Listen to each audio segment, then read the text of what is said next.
You are listening to the Navigating Adult ADHD podcast with your ADHD coach and expert, Zena. Hello, my friends. Welcome back to Navigating Adult ADHD. I am stoked to be here with you today when we're going to talk about medication and specifically how to maximize your ADHD meds. I'm going to share with you 6 things that I do. So I have been taking medication for my ADHD now for a couple of years, and I have shared before on the podcast the different types of ADHD medication and kind of given a bit of background into that and talked about my experience of medication and the lessons, etc. So episode number 3, really early on, and again episode number 50, I did an update about a year later. So you can listen to those, number 3 and number 50, where I talk a lot about the different types of medication that we have access to for ADHD and, lots of different things to look out for and pay attention to, signs and symptoms, etc. And this episode came about because I see a lot of questions. I get them in my community inside the membership about medication. Is my medication working effectively? Should this be happening? What does this mean, etc. So these questions are coming up all of the time, and I think it's fantastic, having access to a community where you can ask these questions, right? And it's always good to keep in mind that everybody's body is different, right? So today, I really wanted just to share with you some things, especially some of the science-backed things, because we know that I love my science, my research and shit. But some of the things that I see helping myself and so many others when it comes to maximizing our meds. Now, when I started taking medication, I did kind of have this image in my brain that it was just going to make me, I don't know, maybe neurotypical or, quiet my brain and make me super productive and happy all the time. Even though I knew that wasn't going to happen, I think that there was this kind of part of me that had this kind of fantasy attached to it. And the reality is that the meds just don't do that. Now, I think medication is one tool that we have, and it is an excellent tool to have access to. And I appreciate that not everybody does have access to it, but it is a tool. It doesn't take the ADHD away, and it doesn't make us neurotypical. Okay? So let's dive in to 6 things that make a massive difference in getting my medications and that tool of medication to be really effective and work well. So number 1 is eating a high protein breakfast. So I take my medication and I'm actually on Vyvanse. Okay, for anyone who's wondering, I'm on Vyvanse 50 milligrams. So I take my pill at roughly 6:30 a.m. and then I'm having my breakfast at around about 7:30 or sometimes just before that. So I aim to eat my breakfast within an hour of taking my medication. Okay, so again, I'm on the slow release medication, the Vyvanse. And research does show that protein can help our ADHD medication to work better and for longer. Okay, so my go-to breakfast right now is an omelette. So I have an omelette with a couple of eggs and I throw in some cottage cheese for the added protein and cheesiness. And then I throw in some real cheese on top of that, a few veggies and things. And often I'll have like some avo, some salmon, something on the side as well. And I get roughly sort of between 35-40 grams of protein just with that breakfast. On a daily basis, I eat a very high protein diet and I aim to get around about 180 grams of protein in my day, okay? If you guys are interested in what the heck I eat and how I do that, feel free to hit me up on Instagram and I can show you some behind the scenes shit, okay? I just don't know if anyone's really interested to see that, but anyway. Another really easy breakfast option if you don't have time to cook something like an omelet in the morning is just making overnight oats and just throwing in some protein powder. Right? Or overnight wheat bix with protein powder. There's just lots of easy little go-tos like that we can do. One other thing I wanted to mention is protein helps with the production of dopamine in the brain. So we know ADHD brains have got less dopamine, less norepinephrine, but eating protein helps to produce and make those beautiful brain chemicals that we need and we want. Okay, so again, when we're doing that, when we're having the protein, which helps our brain to kind of turn the medication into the dopamine, the norepinephrine, and get the most out of it, ultimately what we're doing is we're helping our executive functions to function. Okay, so I'm all for the protein. All right, number 2 is I monitor my cycle. So this one is especially important for anybody who has a cycle, anybody who menstruates, right? Hormones impact our ADHD medication and how they work and how effective they are, okay? So at certain times of our cycle, right, particularly like the week before our period arrives and then during our period, right, like these are the times that I definitely notice it, but estrogen will drop. And when our estrogen levels drop, so does our dopamine, okay? So therefore, we've got less dopamine being produced.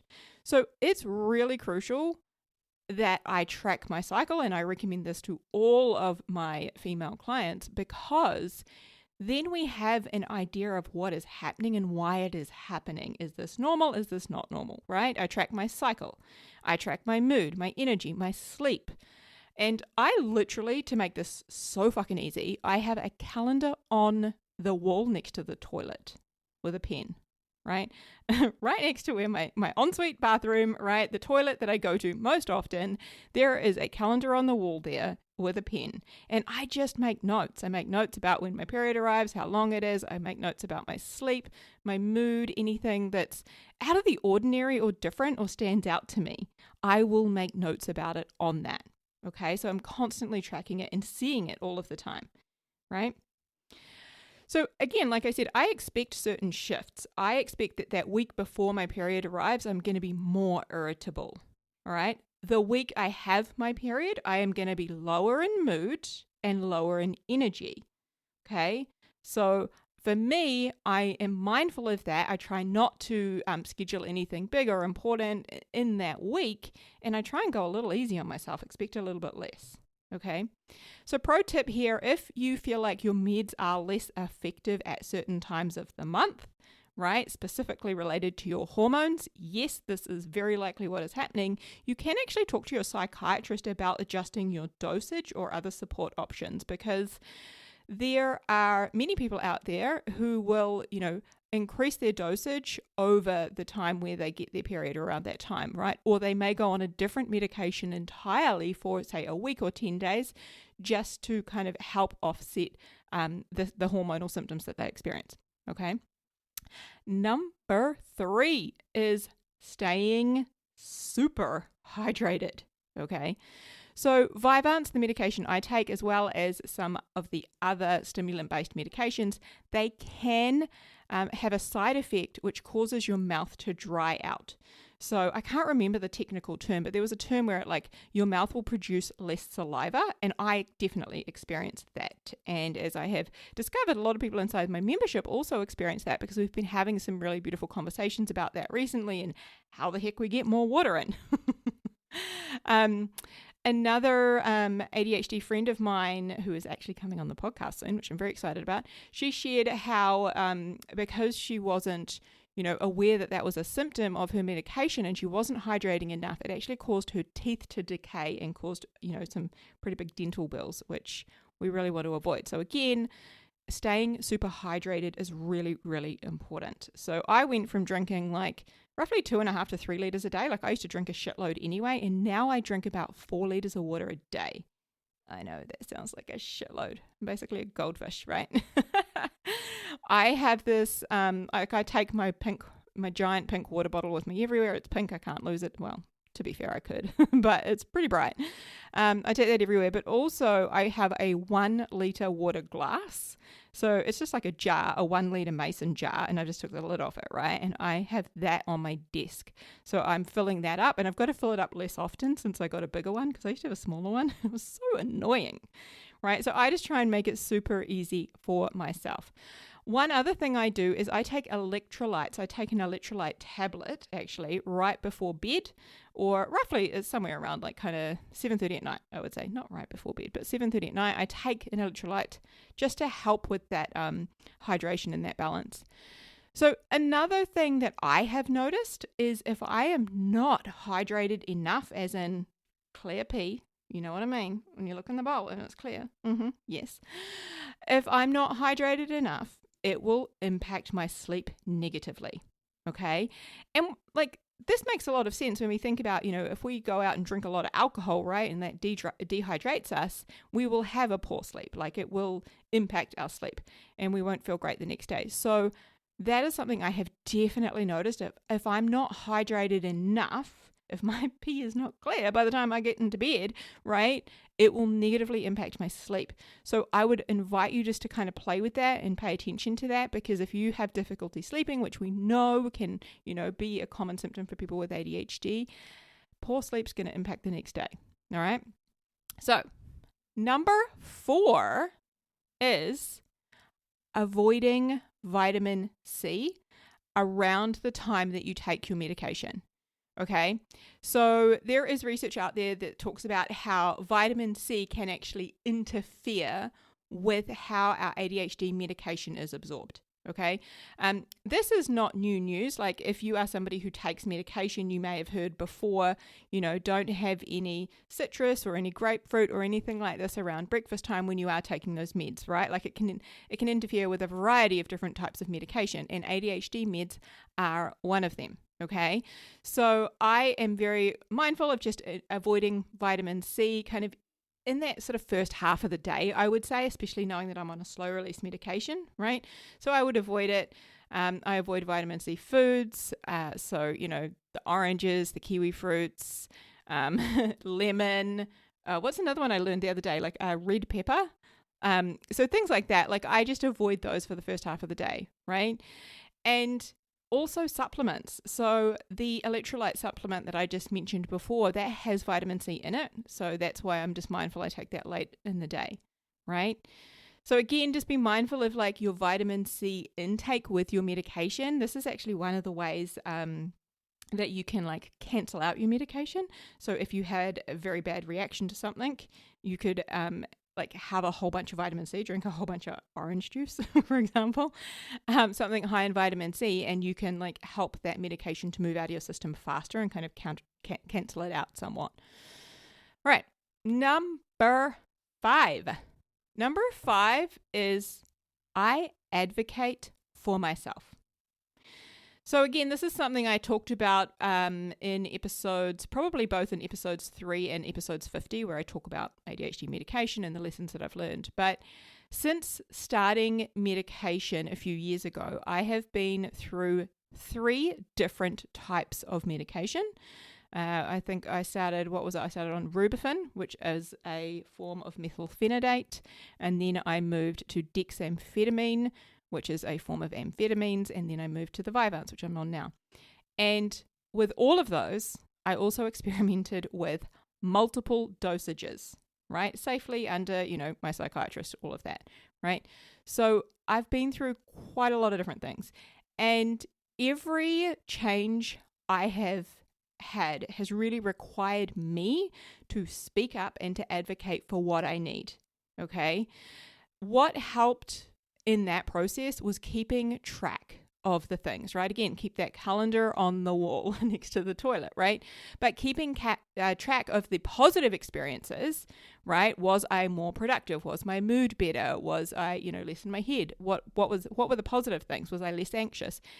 And keeping track of the negative side effects, right? So the very first medication I was on, I thought it was great to start with, but over time I became more and more anxious. It increased my anxiety. I became more like withdrawn and lower mood. And that was over time. So hence why kind of paying attention to it and tracking it and looking at these patterns has been so useful.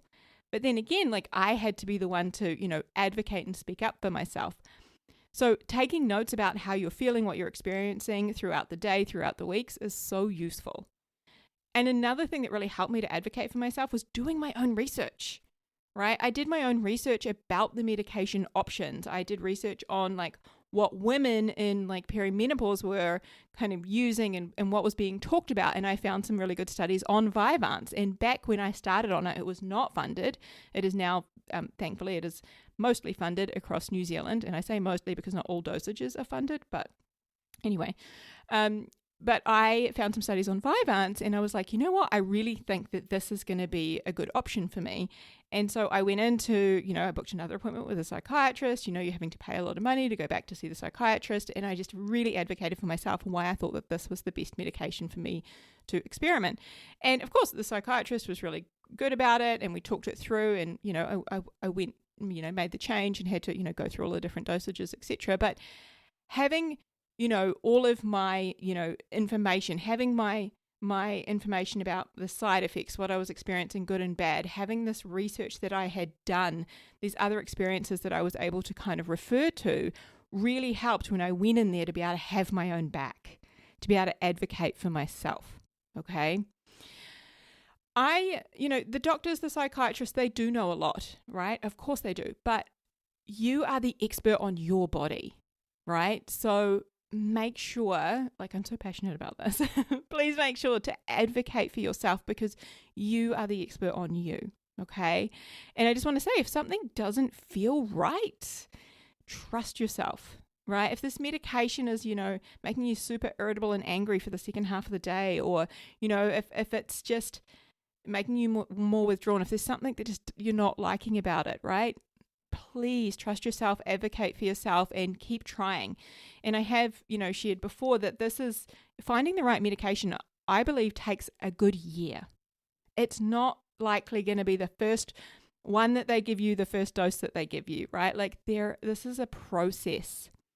And so allow it, you've got to experiment with different things. I always talk about the word play. Not that that's necessarily a good one to use when we're talking about medication, but, we want to gather this information, listen to our bodies, and just be willing to, try something different. Okay. So again, please advocate for yourself, my friend. Number six on my list of things that I do to help maximize my ADHD medication is I prioritize good sleep, right?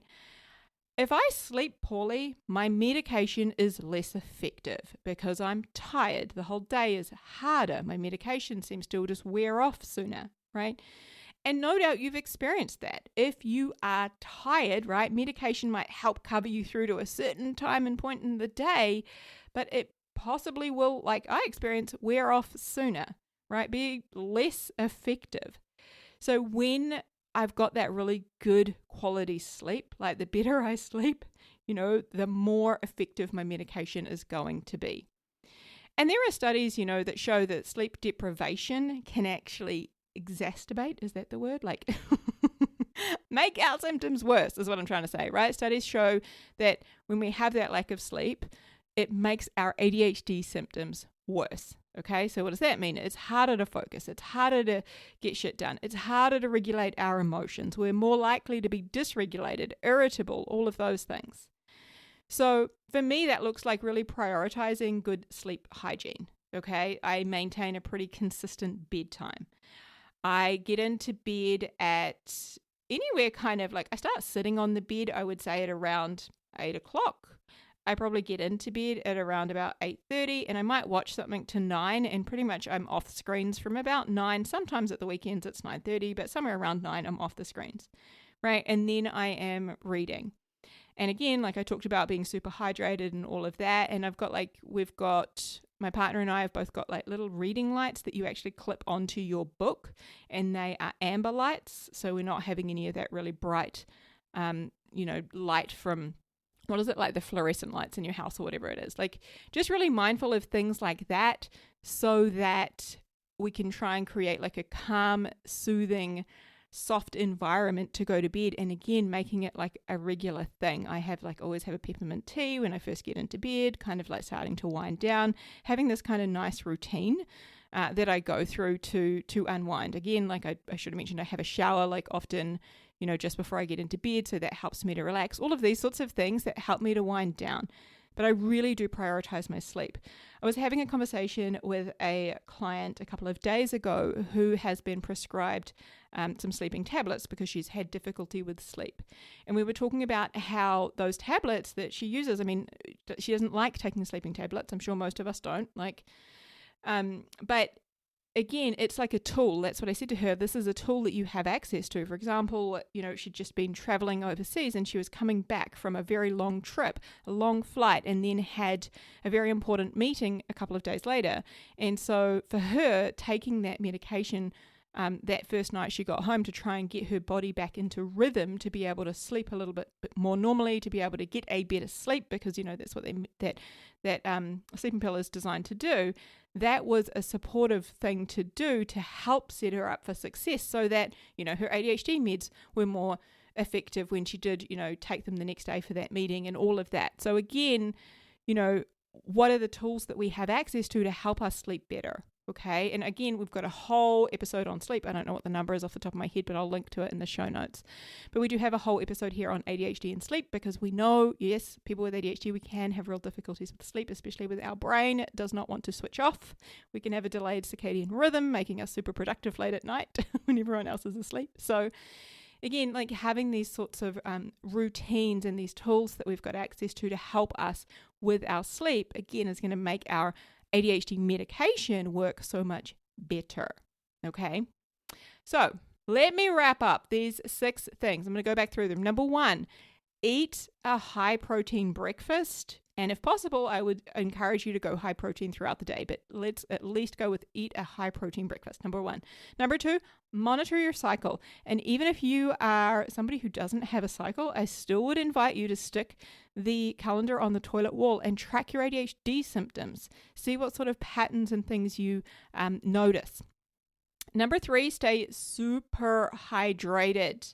I can already feel it as I'm talking to you. I need to hydrate as soon as I get off recording this. I'm going to be downing some water. Number 3. Number 4 is avoiding vitamin C around the time that you take your medication. Okay, again, we know that this can interfere with the effectiveness of medication and how it's absorbed. Number 5, advocate for yourself. Okay. And number 6 is to prioritize that good quality sleep. Okay. So again, I just want to remind you, like, as I said at the beginning, everybody's body is different. So listening to your body is what matters the most. And as you guys know, I'm not a medical professional. I am not a doctor or a psychiatrist or anything of that nature. Okay. So this is simply based on my own personal experience, and it's not to replace any of your medical advice. All right. One of the things that I have really seen lately as we've been having all of these conversations around medications and, is this working? Is this helpful? What does this mean? Etc. is the benefit of having a community where you can share these experiences, where you can ask, is this normal? Who else experiences this? What do you do to try and hydrate more? What do you do to try and, sleep better, etc.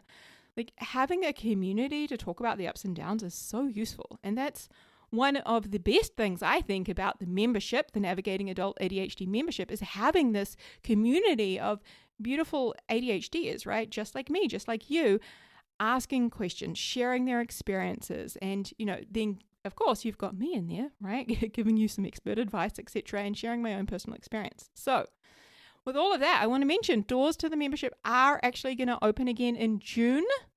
So I would invite you to join the waitlist, because when you join the waitlist, you get VIP access, meaning you can, if you take advantage of getting in there when the waitlist doors open, you get some extra bonus goodies, because who doesn't love extra bonus goodies? All right.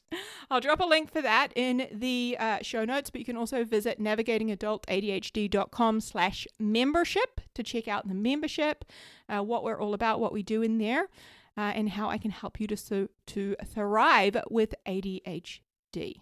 All right, my friends. Hope you enjoyed this episode. I have really enjoyed recording this today. This has been super fun. Huge love. Take care, and I will speak to you soon. Hey friend, if you want some more help navigating and thriving with ADHD and some help applying everything that you're learning here on the podcast, then head over to our website, navigatingadultadhd.com.